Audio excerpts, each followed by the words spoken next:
All right, and we're live, gents. Welcome to a new market cap episode. Just to introduce, we're gonna do this one a little bit differently than we usually do for our regular viewers. Usually we have the news section at the start. We're not gonna do that today. We're gonna get right into the juicy parts with the interview with Hildobby.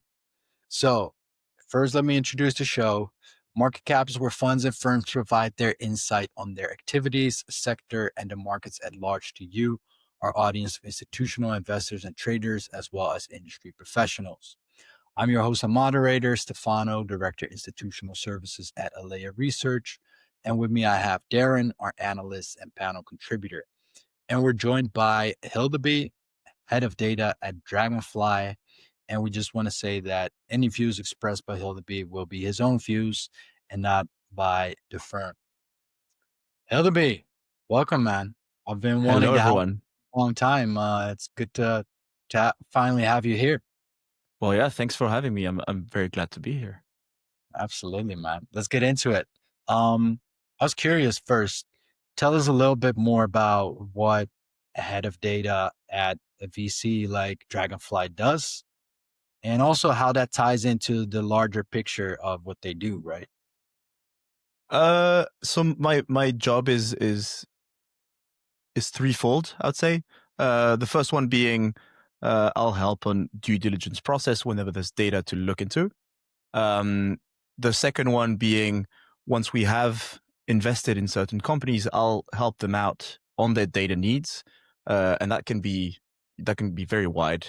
Reviewing pipelines, making data set, reaching to get data set for them, certain dashboards, whether private, whether some are public. There's all kinds of things. And then the other side of my job, the third one, which is what I'm more people are probably more familiar with my work for, is the public goods that I publish across Dune and Twitter. Yeah. And yeah, I try to showcase data that isn't currently surfaced so that it is accessible and people can have conversations actually backed by data rather than opinions Yeah. when possible. Yeah. That's always great. That's what we do as well. So aligned there. Um, I'm gonna guess that's also aligned with Dragonfly, right? And it helps with their brand building, I suppose, to have someone like you out there and basically spreading and disseminating that objective information. Yeah. Um, So oh, yeah, I originally joined Dragonfly after having published some public goods, and that was the basis from which I got in touch with them because they also want that.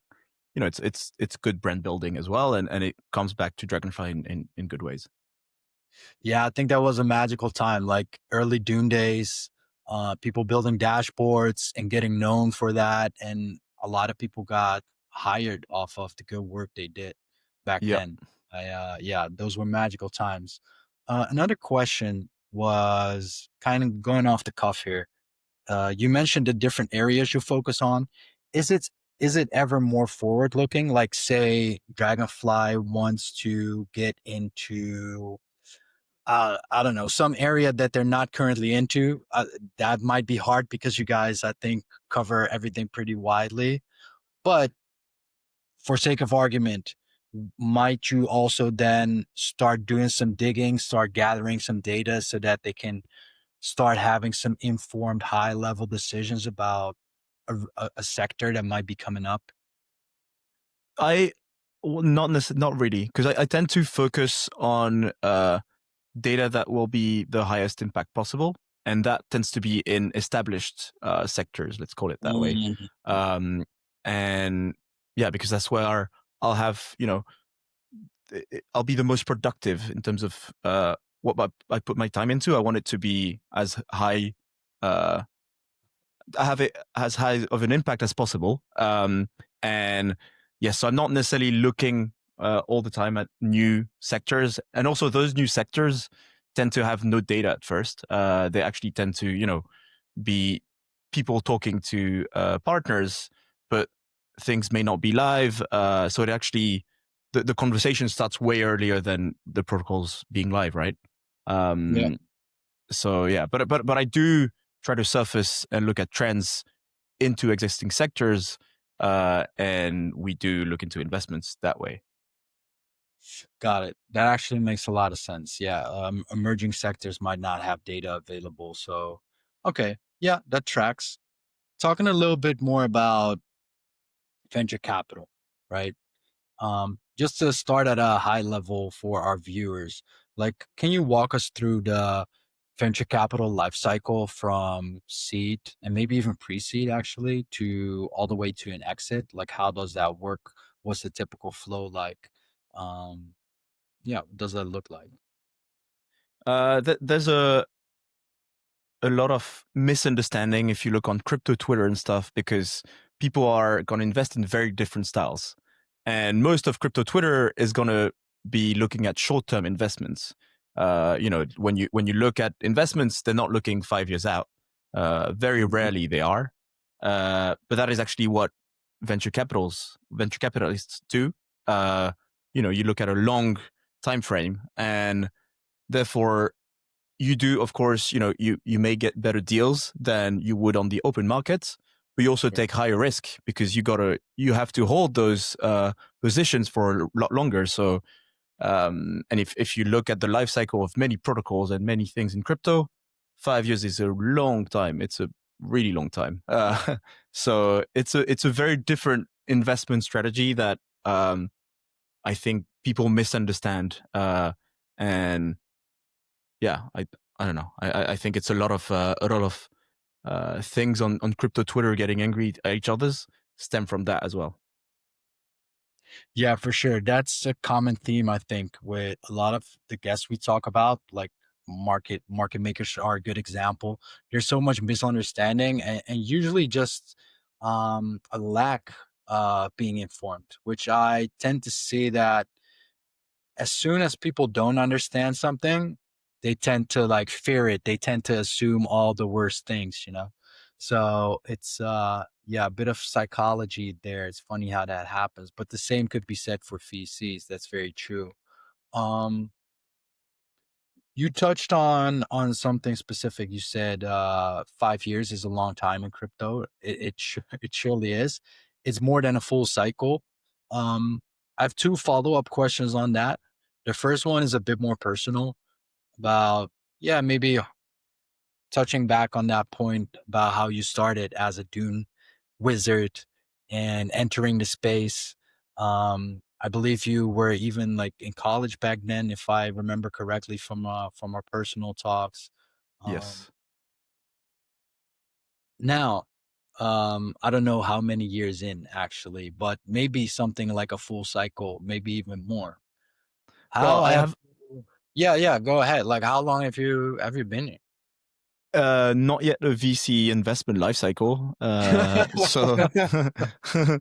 uh, I started in well, the thing is, I started at first very light, so it's not necessarily the same thing as when you go, deeper into it. I think in 2021, I took the leap and stopped my master's degree to Right. because I already had some traction on Dune, and people were reaching out for certain paid pieces of work, Yeah. and I thought that could, if I went all into this, I could go somewhere.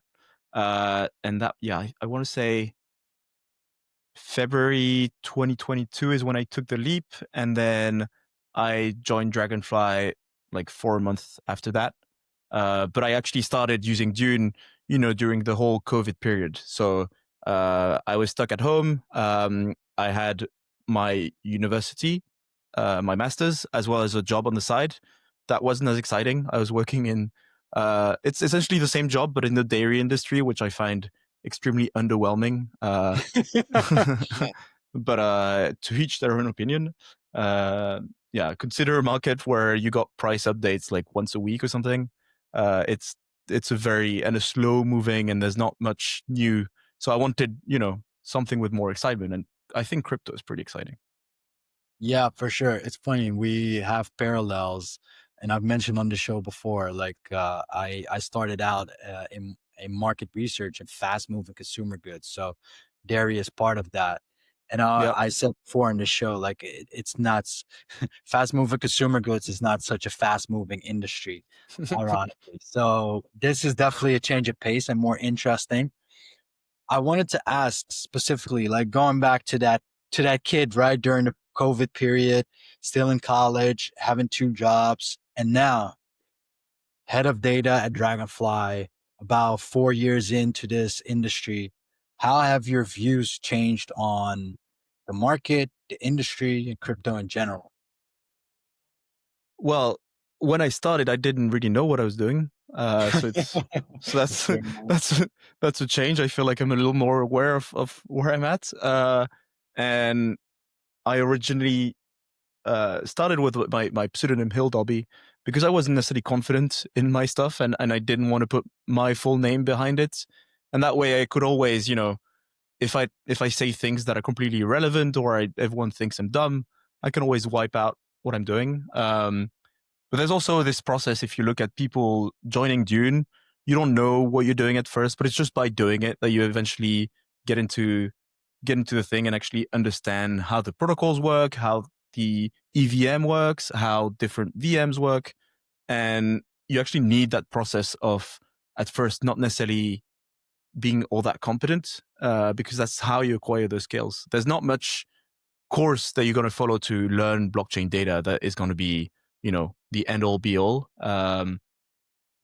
But yeah, I learned by doing it over time. So I'm a lot more confident in my ability, if that's what you're asking. And I actually know, now if I want to analyze some things, I know what the process is. I know where to start, and I know, I know the step by step that I need to take. And I wish this process wasn't as hard and we could have more analysts joining, because we lack a lot of analysts, I think, in crypto, especially in this world where data is essentially accessible to all. Um, it's a dream to analysts, but it's not as easy to get in as it should be. Why might that be? Is it the languages? Is it all the different blockchains? And I heard Solana is, for example, particularly a nightmare working with Solana data. Yep. And it's gotten better over the years. I'm not sure. What's the why don't we have more analysts in this space? Because I think it looks scary. It seems like there's a bunch of people that are really the omniscient people, know it all, and from the external point of view, I think it may be a bit intimidating because you don't necessarily know all that much, but you only learn by doing it. So it's a bit of a, you need to take the leap, and I think within 3 months you'll actually know a lot better about what you're doing, what you can do here, what sectors are interesting to you, what type of analyst you are. It could be, could be actually using other people's data and driving conclusion from this. It could be more of a data engineering job of putting the data together. Um, so there's various facets to this. You could also focus.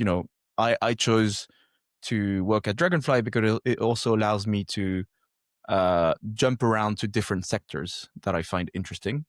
If I were to have joined a company, I would be stuck within that said sector. Um, and yeah, I think if you do that, you can go a lot deeper into that sector. I tend to be high level on many sectors, but you'll find people who are like Danning is, for example, someone who worked at Flashbots and is really, really good on MEV data. I know a bit about MEV data. I've worked on it, but I'm Yeah, definitely not as deep as she is.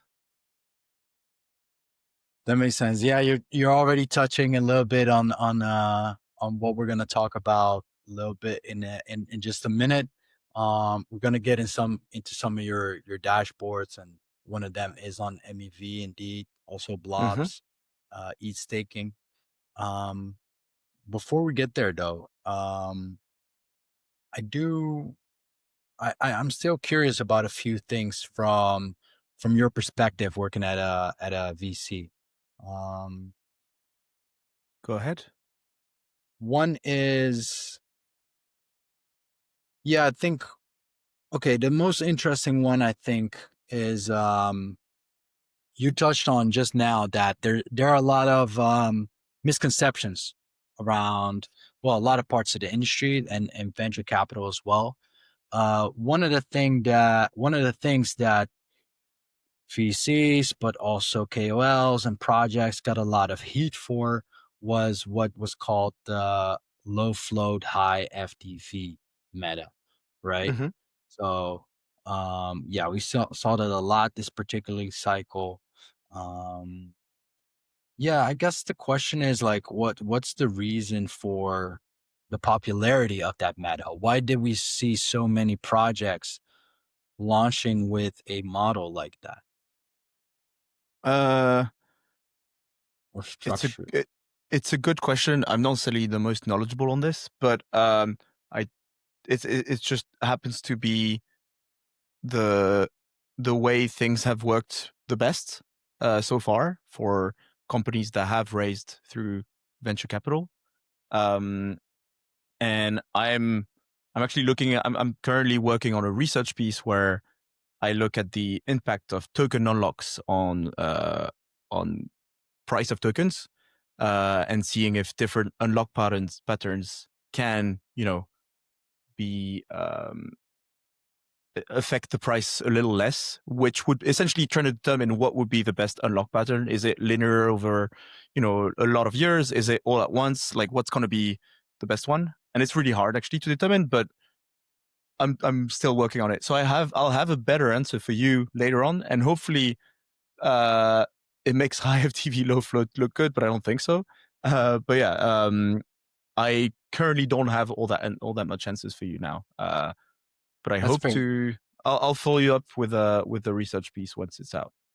I guess we'll have to have you back at that point. I'm assuming this won't be like something on Dune or something like that. This sounds like something different. I am using Dune for the data, but it's gonna be Dune plus, I mean, article and stuff, and conclusion. So it's not just data engineering. That's one side of it. Interesting. Well, yeah. Earlier you mentioned you do mostly data engineering, but this is definitely sitting more on the insight side as well. Like, okay, what does this actually mean?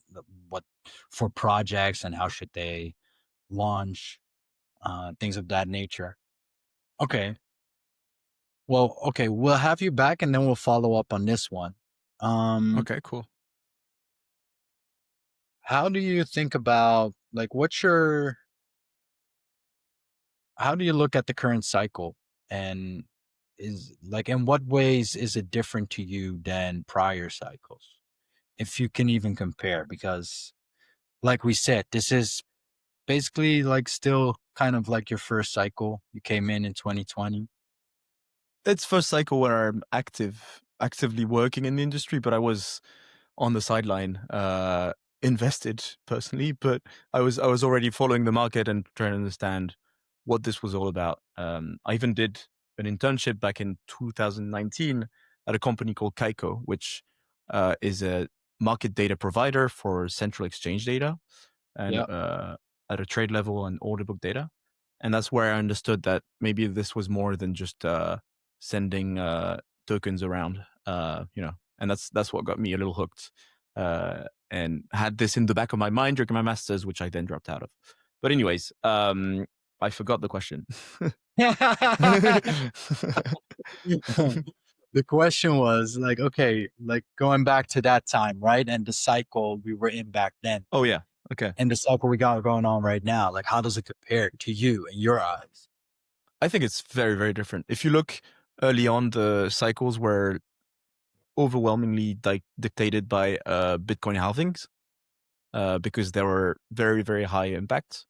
And that impact is diminishing over the years, of course, because it's halvings, and also the rest of crypto is also growing at the same time.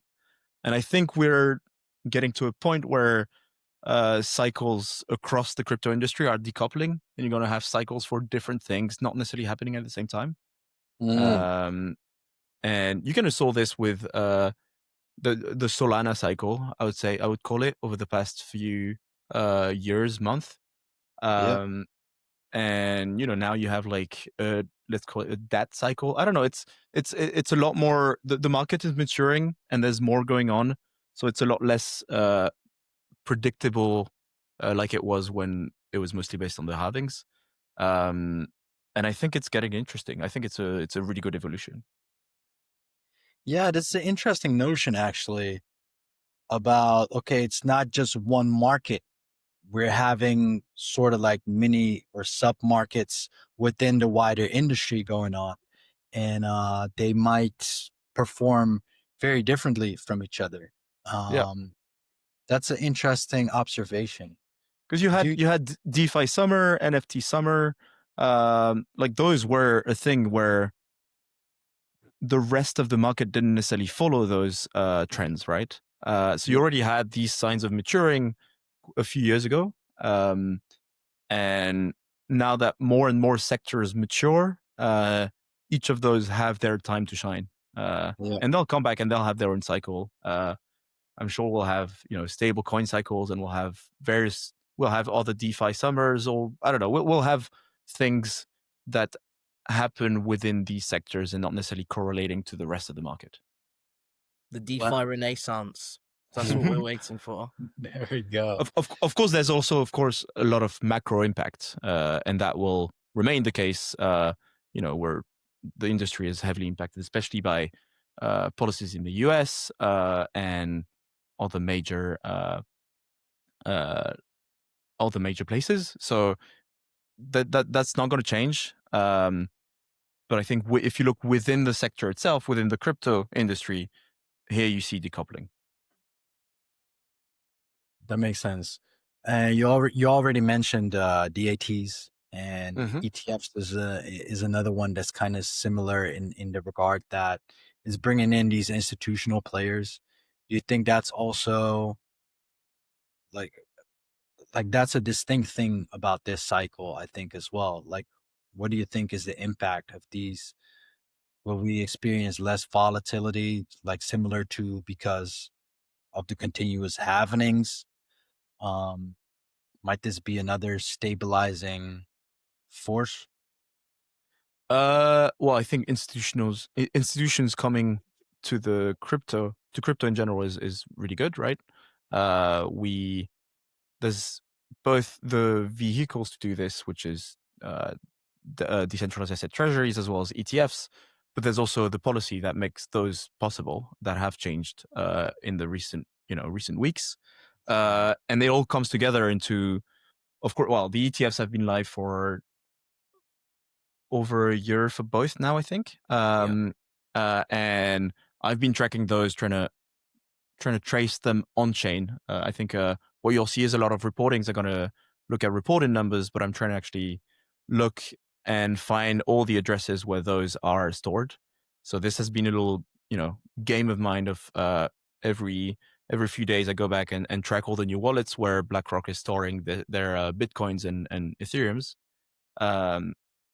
And yeah, so I'm tracking this closely, and I'm trying to do the same for decentralized asset treasuries. If you look currently, there's a lot of websites reporting on just reporting on reportings and just showcasing numbers that were put out. But I actually want to go deeper, especially because I think that for now it's fairly simple to track just an asset. But as time goes, both ETFs will eventually stake, and that'll get more complex in terms of tracking. So I think I'll be better positioned to track those when that's happen. And for that, it's going to be, I think, even more complex because you're going to have those use Aave and all kinds of protocols on chain. And therefore, tracking is going to be a lot more complex than just following some quarterly reports. And ideally, we can follow much better by looking at the blockchain. Well, we're counting on you to provide us with that data and yeah, those on chain metrics. Let's actually get into that a little bit. A little bit of a change of pace. Let's start getting into some of your dashboards. I know Darren prepared some questions. Yeah, Darren, over to you. Like, how do you want to start things off? Or maybe Yeah. maybe you have a starting point for us. Yeah, I mean, if there's a area you want to start, Hildobby, the man who built the beautiful dashboards, I'm not gonna force you to go in the direction I want. I'm fine with anything. I can talk on any of my dashboards with well, I mean, I know what I did there, so hopefully. Huh? Sorry? The one we're just talking about right now was actually interesting. The MEV or ETFs? ETFs? Yep. Yeah. Let's go with the ETFs first course. ETFs as the entrees. Should I share my screen? Yeah, please. Okay. It's interesting because there's a lot of question I heard before about where actually is Michael Saylor's Bitcoin, and it's like one of these sort of tinfoil hat moments, right, where you can easily get so worried to think, do these institutions actually have the coins that they say they do? Or is it all paper, or is it an IOU to own? So yeah, that's interesting either way. I think for ETFs, they are regulated, of course, and the SEC obviously makes sure that they have the AUM backing the ETFs that they put out. But I do hope for a future where we're able to look at proof of addresses and proof of funds rather than relying on a centralized entity, regardless of what country. I think everyone would benefit if we could just rely on code and having the issuers just publish and prove the set of addresses where those are held. I feel like that's a win-win. But we're very, very far from that happening. Institutions are coming on board, but they're not necessarily fully grasping the tech and not necessarily yet adapting fully to it. And yeah, but that's an evolution I really want to see in the coming years. If you look at both Bitcoin ETFs and Ethereum ETFs, wait, okay, here. You only have two that have shared those things. So ARC and 21 Share has an Oracle live on Chainlink, which is actually backed by an API. So it's not necessarily, a proof itself, but it is a way to check how much is currently held. And Bitwise has shared a list of addresses that anyone can go and find on their website somewhere, and it should be somewhere on here. And I do think that's a really cool step in the right direction from Bitwise, which is a bit of a more crypto native issuer. Mm-hmm. And have there been any irregularities? Has there been anything that smells a bit fishy? No. That would be. I think that would be insane for issuers regulated by the SEC. That would be. I don't think that happens in the past few years. The one big difference though is that the SEC asks for issuers to settle their trades with T+1. So that means that you will see the funds moving within 1 day of them actually sharing that they've had these much net buys or these much net outflows. And I also do think that crypto is perfectly poised for reducing the T+1 to just T+0, or however you call it. Having instant in-kind redemptions, is it? Or is that different where they can directly redeem the shares in their ETF into the Bitcoin that corresponds? I know I've read a lot about that. I just mean in general the like net flows, inflows and outflows. That's all they're going to settle on the blockchain. And as part of this, as part of outflows, you're going to have in-kind redemptions. But I do think that for on-chain settlement, we could have something where, at the end of the Wall Street day, we have all things are settled then rather than the next day. Mm-hmm. Yeah, but it is T+1 because in TradFi that's just how it works, and it's just much easier for everyone, and it's not as easy to settle as instantly. But crypto allows for a better system. Well, yeah, I mean, there's been so much positive news coming out from the new SEC chair. You know, I know there was that recent meme of putting the GDP and some of these other numbers on all these different blockchains, I think the polluting our GDP is block on chain. space. Like, hard guys, like, god damn it, like, we fight for our blockchains for all these years, and they come and they fill it with crap like that. I mean, but the use is still incredible, you know, to see that how, you know, the finality of things and how, you know, it can just be uploaded without any problems at all. It does really speak volumes for blockchain. And I was thinking this the other night. In the first cycle, well, not the first cycle, but 2019 to 2021, I feel like all the things people thought was going to happen that cycle, a lot of them are happening now, right? And like people thought things like decentralized exchanges were going to come and eat the lunch of centralized exchanges. And we're starting to see more behaviors like that now.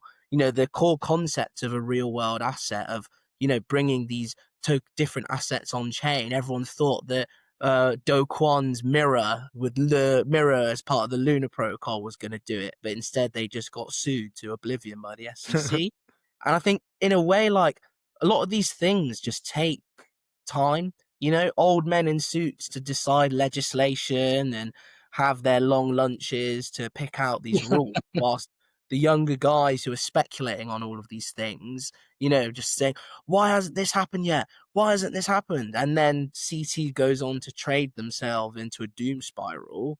And then by the time these things actually come, people have just completely forgotten the enthusiasm they had for it months and, well, years ago even. And that's, you know, I think the same thing will happen in another 4 years and another 4 years after that.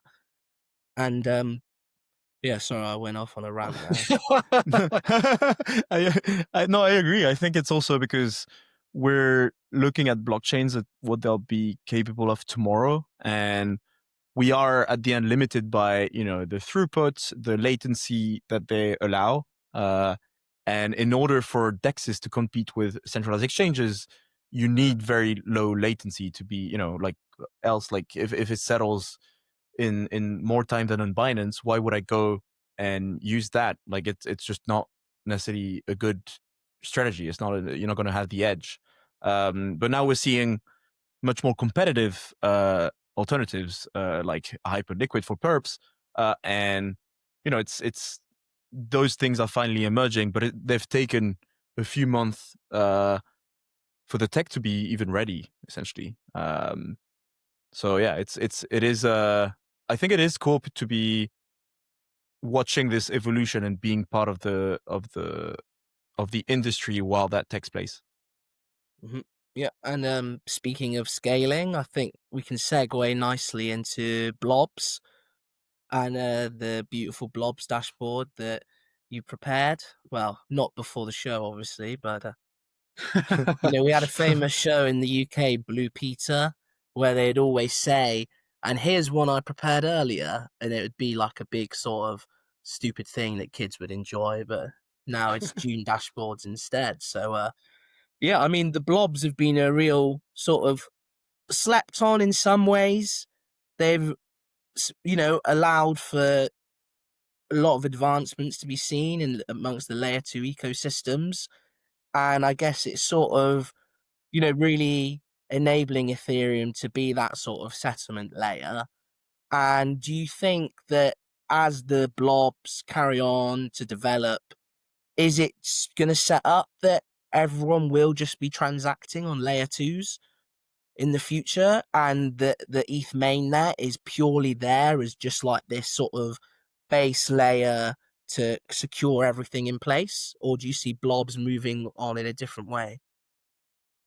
It's a tough question. I don't think anyone has a complete answer to this, because the Ethereum is trying to scale both the blob throughput and the L1 throughput. What I do currently see as likely is that Ethereum will be the layer where essentially, you know, RWAs and stuff are stored. But if you want to actually transact and, you know, exchange stable coins as if we were replacing Visa with those, you're going to need maybe a blockchain that is allowing for higher throughput and maybe even customized to that need. And that would be more likely to be as an L2, or currently we're seeing also many alternate L1s trying to do this, like Tempo and others. But for now, we are already seeing that Ethereum is where funds that want to keep their holdings, they want to tokenize as long as it's not made to be traded at a high pace. And if it is, you can always bridge parts of this onto other chains and use it there. But you also have, on Ethereum, you have protocols like Aave and stuff that aren't as permanently established on other chains. And therefore, if you do want to make your money work, Ethereum currently remains the best place for this. It's tough to say where we go from here. Blobs are also just one part of layer 2s. Those would be, the let's call it Ethereum aligned layer 2s even. I don't know. The rest also aligned, I guess, but it's whatever. They're maybe more aligned because they use the official DA layer, which also includes other benefits. But, I also want to eventually look at Celestia, Avail, and Eigenlayer and compare those. But it's very different pieces of data. And for now, the rest isn't as mature as Blobs are. So we currently, so Blobs launched in March 2024 with a throughput of 3 blobs per block. And we reached that in November 2024. And for a while, that was, we were essentially at congestion until May, where we doubled the throughput to 6. And we just reached yesterday 5. Well, I can't, there's too many bars, but I can't get the exact yesterday. But the latest one is essentially above 5 out of 6. So we are nearing congestion again. And the goal is to scale this over time and with other upcoming Ethereum upgrades. And for now, if you look at who is actually using those blobs, well, you'll find that, of course, Base, as you may know, is the dominant user with 40%.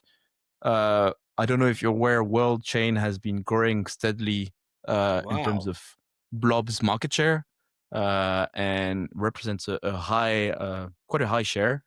Which is interesting because I actually know very little about that chain and what happens other than the eyeball thing. Eyeball scans. That's all I knew too. Yeah, exactly. So I know there's mini apps, but I haven't looked too deep into those. I need to look into those essentially. And then if my screen stops bugging out, oh no. Sorry. Then you got Arbitrum and then Scroll and Optimism, and then all those make up like 75% of blobs, and the rest is a lot of tail end chains, which there are many of, and I think the bigger ones are going to stay around, but some of the tail ones are going to eventually, they don't necessarily make sense as a business in the end if you have no throughput but have to pay for settlement and all this. It's just it's not necessarily viable. So yeah, I think we'll have an evolution where we see a lot of maybe new layer 2s pop up, but also a lot of them die because they suffer from low usage and lack of originality in what the blockchain allows. There's a lot of like generalized L2s. It's most of them I got like here. It's almost all generalized L2s and with not necessarily big differentiators between one another. So I do hope to see more specializations, just like we're seeing like with the recent stablecoin blockchains that have been announced from a bunch of parties. I always joked that there's almost, in some ways, more layer 2s than actual users, and like I remember when like Arb and Optimism first both came out and it was like such a buzz around them, it's like Ethereum but cheaper to use and all of these things. And like I mean, I'm hoping that with Blobs and the like, and as these things scale more and more, we will get one of these big breakout consumer apps. But can you see that? Could you see that as these things scale more and more, do you think some of these layer twos will actually lose a lot of their? Because I'm right in saying a lot of them, they don't make money, but they earn fees through the sequencer. Mm-hmm. So if it becomes more and more and more efficient, and essentially fees get less and less and less, Yeah. will a lot of these layer twos simply go into irrelevance simply because they became too efficient? Or Hmm. is that a bit of a reach there? Well, I think it's the numbers law is going to be that, you know, it's like if you lower fees, is it a bad thing, or do you actually want to scale by the numbers rather than necessarily the individual payments? And I do think that's probably the end game, is having super low fees, but at scale they make a lot of volume. Well, at least that's the end game I want to see, because that's the end game where everyone wins. Um, and if you look at Solana, that's essentially what's happening. And if you look also at like even Ethereum, uh, fees have been driven to, you know, high gas fees for now aren't really a thing that's being thought about. But if you look back 3-4 years ago, Oof, NFT summer, like it was Yeah. insane, the gas fees you could get there. You could painful. pay.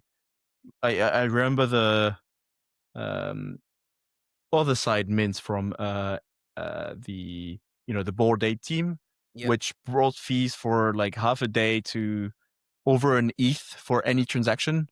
That's insane. So hopefully we don't have much repeat of this. If we do, it's both a sign that there's actually a lot of demand for blockchain space, but it's also a sign that we should scale more. So it's, you know, a two-sided argument, I guess. So yeah, but I want to see high fees be a thing of the past going forward, hopefully. Mhm. And we're headed into an abundance of chains, so that's likely what I think will happen. It's just so many chains. You know, it's hard to keep up these days. Consumer chains, stable chains. Even there was, I think, was it Avail or one of these others that marketed themselves as the chain of chains? And like, it's like they're just running out of things to call themselves now, or like it's going to be like the blockchain of chains of chains of chains of chains. So Just it's want to caveat that we are investors in Avail. yeah. Okay, let's delete that part. Sorry. No, I'm Yeah. just kidding. No worries. You can say whatever. That's your opinion. Yeah, I just found it funny when I first read about them, and it was like, we are the chain of chains. I just thought it was like a funny thing that, you know, like originally it was like a blockchain has all this stuff on it, and now something could be a blockchain of blockchains. And it's just reminds me of like some I, of the, in like the Big Short, you know, the CDO, and it's like we're this thing packaged up into another thing, packaged up into another thing. But I'm just talking crap now. Ignore me. Sorry. And I think anyway, it's you should compare Avail to Celestia and Eigen. I never know which layer or cloud. I never know which one. Eigenlayer. Yeah, but I know, but they're segmenting names for the whatever. Eigen DA is Oh what I was yeah. getting at. And you have to compare those across one another, and then you have slightly, well, it is adjacent but slightly different is Ethereum Blobs, because it's not just a DA layer. And I think it's interesting, the evolution there, and having enabling for, you know, uh, higher DA throughput is a huge unlock going forward. So I'm really looking forward to seeing what chains that don't necessarily use Ethereum Blobs, because Ethereum Blobs are, you know, they're putting a limit on yourself as well. Those alternate DA layers have much higher limits and therefore allow for much more performant blockchains. So I'm really curious to see where we go with chains using those. Yeah. So something should eventually drive demand for a lot of the space that you see in these companies like Celestia, Avail, in the same way that we've seen with Blobs and Ethereum. Because I know if you went for the typical crypto Twitter mindset of high price means good tech, then, you'd look at Celestia and, think, well, what's going on there? But I remember reading their white paper and everything, and I thought it was super interesting, the points that they were making. And I was just, now we're talking about it, what do you think can drive, a lot of demand for the products that they have to offer there? Well, I think there's a lapse of time between when those DA layer are available and we have changed that user high throughput from those DA layers. So I think they, I think Eigen and Celestia and stuff had their hype earlier than they should have, but I do think they'll be back in the spotlight fairly soon with high throughput chains using those for as a and being heavy consumers of these DA layers. Of course, one I'm thinking of is Mega ETH, which we are investors in, that will be using EigenDA and is essentially is only allowed to exist by EigenDA and wouldn't be remotely possible on Ethereum blobs.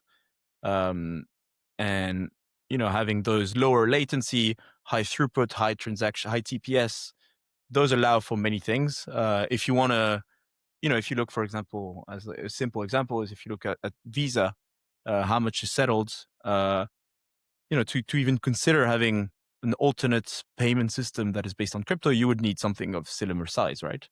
And we're yet to really get there. But I think we're on the cusp of having that.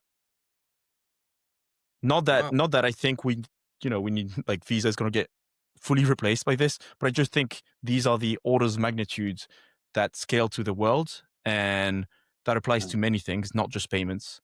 So we're approaching that shift where we can now do much better things, low latency, and deliver to many people in the world rather than just the crypto cabal. Yeah, it's sort of, I guess, kind of what you're saying is like, we've got all of the tools and the capabilities to be able to have these like incredible applications, products. It's just that because the crypto cabal finds these things early, oftentimes they are seen as like the first port of call of whether something is truly technological innovation or not. Whereas actually, the reality with any early adopters is that some of them come early adopters because they believe in things. Mm-hmm. Some come because they need to make quick money. Like not everyone that bought some of these big companies that exist now early in the days, they weren't buying Amazon because they were like, yeah, this bookshop's going to change the world, eventually send rockets into space. So I guess there's always an element probably to keep in mind when it comes to, some of these tokens and really, really despicable charts, price action that you can see. And actually, like, you can read the white paper and it is like, really amazing stuff when you get to read about it. And we just need people to start using that space, I guess. Yeah. I think it takes a while to go from concept to reality. Yeah. But to me, that's what has me. It is what has me excited about working in this space. If you look back a few years ago, crypto was still largely seen as as just a bubble that wouldn't go anywhere by many outside the industry. And people are slowly and surely warming up to the idea that maybe there's a lot more substance to it. The institutions coming on board lately surely helps there. But until your average non-crypto participant uses it, whether he knows it or not on his phone, I think we still have work to do because eventually I'm sure we'll all use crypto in some way, shape, or form, whether we are aware, whether it's just on the back end of apps we use, because it just allows for just better things. You could look at prediction market is a really good example where it just allows for more than what is currently traditionally available. And there's many such examples. Stablecoin is another very obvious one. Yeah, fully agreed. And keeping with that theme, right? Of institutions coming, mass adoption, mainstream adoption. Um, I'm curious about specific things that you guys, Dragonfly, you've been, I think, around since 2018, if I'm correct. Um, Definitely, when I speak of firms or institutions in the industry, and I mention crypto native ones versus more TradFi ones, Mm-hmm. Dragonfly is one shining example that I always name. So you guys been around here. Now we got all these new players coming in from TradFi. Maybe you could call them crypto curious, or maybe they're a bit of a hybrid. Maybe like a Van Eck who has like a crypto desk, who we had on as well, and those guys definitely know their stuff. But basically, my question is, how is this new influx of these new players? How's that gonna shift the VC landscape in crypto specifically, and how's that gonna impact crypto native firms, if we want to call it that, going forward? I think crypto native originally meant you're essentially exclusively looking at crypto, whereas now it's much more of a spectrum, and crypto can be a part of this rather than necessarily the whole business. Robinhood, I guess, is a decent example. Um, so it is, a sign of the market maturing, and of course, non-crypto native firms are also looking more and more at crypto stuff. But you also have, not necessarily in terms of venture money, but in terms of companies. If you look at the way the way I see like the internet bubble kind of happened, what came out is mostly internet native companies that shined. If you look at Google, if you look at Amazon, if you look Interesting. at Microsoft, they're not necessarily companies that were established previously. Now the difference is that now you have a lot of companies and apps and whatever that have high distribution and can therefore you know um, Yeah. implement crypto and tap into that distribution channel. Yeah. Um, but I'll be interested to see what is the looking back in let's say 20 years at least, what companies came out on top and made the best of what crypto is. Is it going to be crypto native teams that were born because they actually used the tech early on and understood it super thoroughly and therefore were able to tune it to the exact things that it is capable of? Or is it going to be the established companies that are huge, have the distribution, but maybe are not as well tuned and as well risk averse to quickly, use the tech for what it is? And yeah, I don't know. I think it'll be interesting to look back uh, in when we actually have a more established sector. Yeah, for sure. That is an interesting analogy. And yeah, it is true. Those are the ones that came out on top for that specific tech or era, if you want to call it that. Yeah. It is interesting. I do see for now that a lot of these it's also it's many things at once probably, but what I'm seeing is, well, we call it market maturation, but also like a growing professionalism in the space, I notice. And I Yes. I I think that's partly because these like very suited up guys are coming in, and they're kind of, yeah, like there's like a cross pollination, if you will. Like you see them doing things in a certain similar way that people in this industry might learn from and kind of emulate. It's partly also probably like people in this industry are just like literally getting older in their years and therefore growing up, and Yes. maybe they want to go about things a little bit differently than when they were like speculating on NFTs and things like that. But it's definitely an interesting shift going on. If you Um, if you I don't know when you guys did your first conference or things like that, or you actually met a lot of crypto people. But for me, it was in 2022 at ETH Amsterdam, and I was originally yeah, exactly. That's what I thought, but I wasn't sure.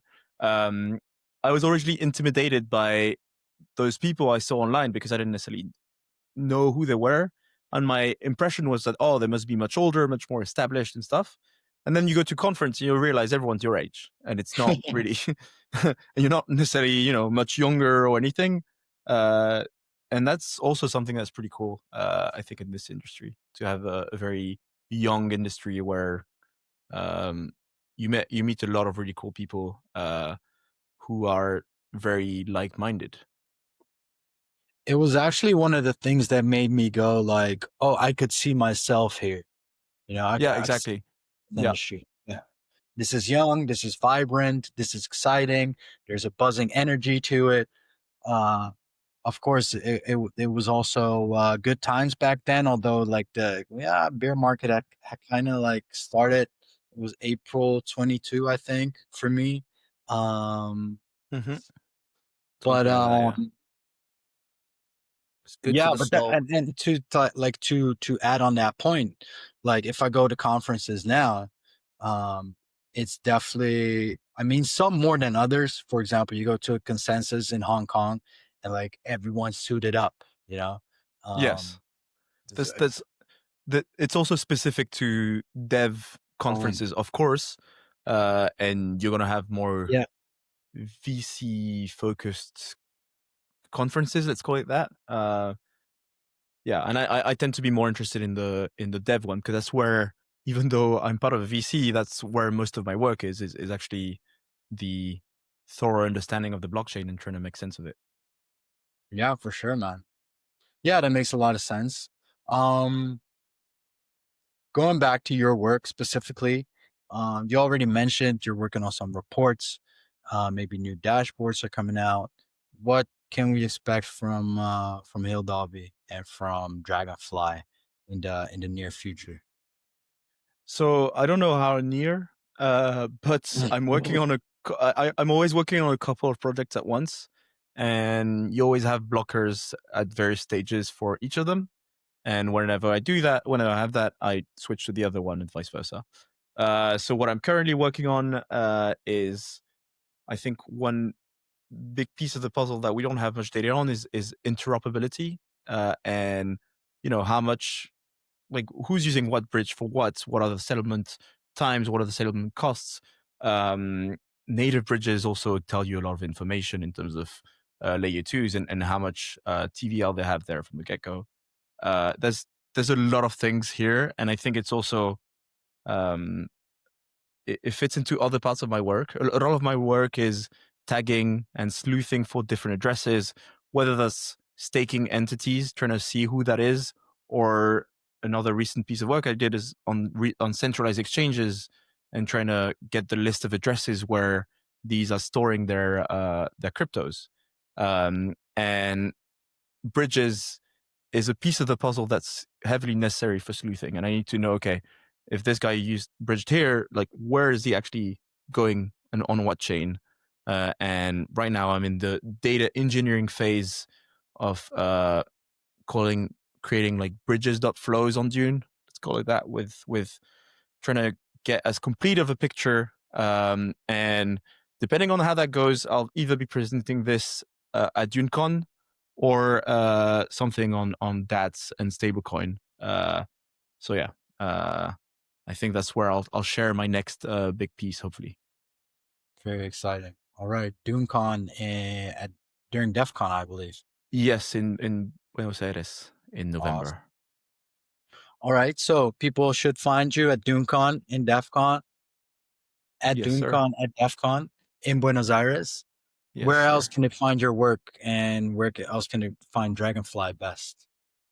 Well, Dragonfly, you can always reach out to us if you're looking for investment, and you can reach to us on all our socials. But also, for me, you can find me on Twitter, where I'll post things that I think are currently relevant. And otherwise, you can also find me on Dune under the username Hildobby, where I post all those dashboards and try to keep them up to date as much as I can, and post some new ones that I feel are relevant and for data pieces that are currently undersurfaced. Still top of the leaderboard? No, I am not. I was. There's two other that took over. Crypto Koyo. I don't know if you know that guy. Yeah, of course. And another one I think is currently number one, and it's an account that farmed for some airdrop for Bear Chain, and one of the farming process was getting stars on Dune. So yeah. That always works. Follow the yeah, but you're always up there, always going neck and neck with a couple other guys. So good stuff. All right, man. Awesome to have you on. It was an interesting conversation for sure. Well, thanks a lot for having me. That was awesome. Yeah, finally. It was good to have you on, man. Yeah, also I want to thank everyone for tuning in. It's always a pleasure to have you with us. If you enjoyed this, you can access more insights in the following ways. For in-depth reports, many of them publicly accessible, you can join our research platform.